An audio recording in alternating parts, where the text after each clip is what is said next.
if you look here, there's all these paw prints from the bears. You can see like the little marks.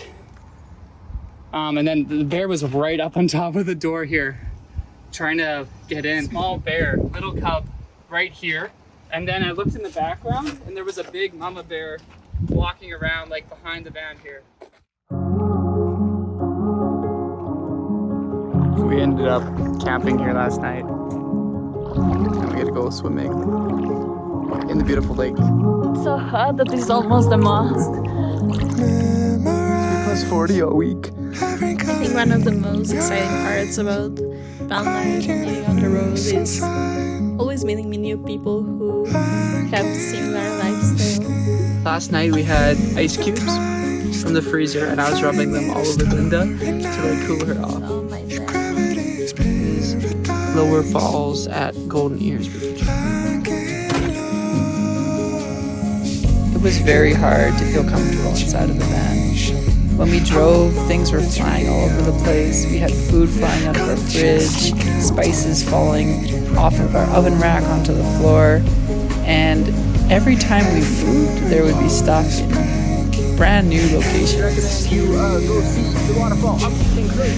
As we progressed on this trip, we had to learn how to schedule our time and set aside time for work and set aside time for adventure. Often when you're in a new, beautiful place, it's really hard to not go out and explore. I think one of the most challenging parts about living in a camper van was how hot it gets there. And we didn't really have power, so it was 36 degrees at some point. And we were stuck in that oven. We would have to jump in lakes every single morning. Are you scared about cliff jumping? I'm scared. I'm kidding. No, I'm kidding. Are you scared of jumping? No. Some friends from Mexico. Where else? When we met Miguel and Nuria, it was just random. We spent the next, I think, 2 days together. And it was definitely one of the highlights of the trip. What if I die? You'll feel guilty? I'll say How long are you gonna be sad if I die? like at least 2 hours. Can you do for us, please? And I am brave now. Some friends on the road! At times, van life can be very lonely. You're leaving home, you're leaving the community of people that you hang out with on a daily basis.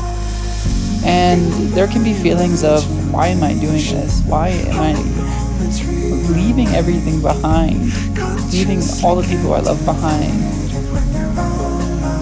The thing about van life is that you're always moving, right? So it's hard to see the same people again because they're moving too. But I think the important part is getting out there, talking to people, and yeah, to not be afraid to do so.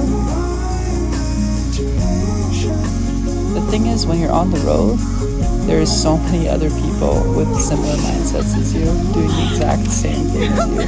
When you pull into a campsite, when you pull into a beautiful lake or hike, you realize that you're never alone. There's always an adventure to be had.